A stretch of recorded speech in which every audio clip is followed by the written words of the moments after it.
Hello, Hugo. Today I'm going to read you The Snail and the Whale. And I know you like it because it's one of our favourite books. This is the tale of a tiny snail and a great big grey-blue humpback whale. This is a rock as black as soot, and this is a snail with an itchy foot. Can you see the snail with the itchy foot? The sea snail slithered all over the rock and gazed at the sea and the ships in the dock. And as she gazed, she sniffed and sighed. "The sea is deep and the world is wide. How I long to sail," said the tiny snail.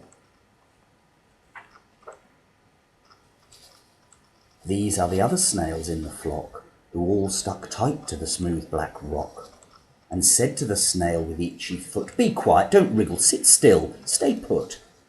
But the tiny sea snail sighed and sniffed, then cried, "I've got it, I'll hitch a lift." This is the trail of the tiny snail, a silvery trail that looped and curled and said, "Lift wanted around the world." This is the whale who came one night when the tide was high and the stars were bright, a humpback whale immensely long, who sang to the snail a wonderful song of shimmering ice and coral caves, and shooting stars and enormous waves. And this is the tale of the humpback whale. He held it out of the starlit sea and said to the snail, "Come sail with me." This is the sea so wild and free that carried the whale and the snail on his tail to towering icebergs and far-off lands with fiery mountains and golden sands. These are the waves that arched and crashed, the foam and frolicked and sprayed and splashed the tiny snail on the tail of the whale. These are the caves beneath the waves, where stripy fish with feathery fins and sharks with hideous toothy grins swam round the whale and the snail on his tail. This is the sky so vast and high, sometimes sunny and blue and warm, sometimes filled with a thunderstorm, with zigzag lightning flashing and frightening the tiny snail on the tail of the whale. And she gazed at the sky, the sea and the land, the waves and the caves and the golden sand. She gazed and gazed, amazed by it all, and she said to the whale, "I feel so small." But then came the day the whale lost his way.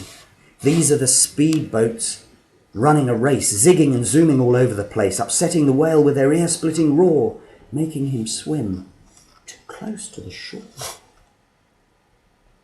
This is the tide slipping away, and this is the whale lying beached in a bay. "Quick, off the sand, back to the sea," cried the snail. "I can't move on land, I'm too big," moaned the whale. The snail felt helpless and terribly small. Then, "I've got it," she cried, and started to crawl. "I must not fail," said the tiny snail.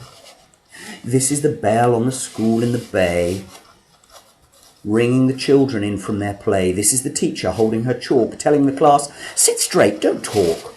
This is the board as black as soot, and this is the snail with the itchy foot. "A snail, a snail!" The teacher turns pale. "It's leaving a trail." This is the trail of the tiny snail, a silvery trail saying, "Save the whale." These are the children running from school, fetching the fireman, digging a pool, squirting and spraying to help keep the whale cool. This is the tide coming into the bay, and these are the villagers shouting hooray as the whale and the snail travel safely away. Back to the dock and the flock on the rock, who said, "How time's flown and how you've grown."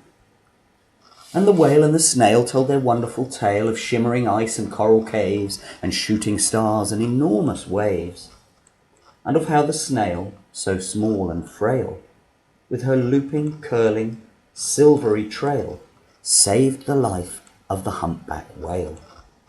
Then the humpback whale held out his tail and on crawled snail after snail after snail.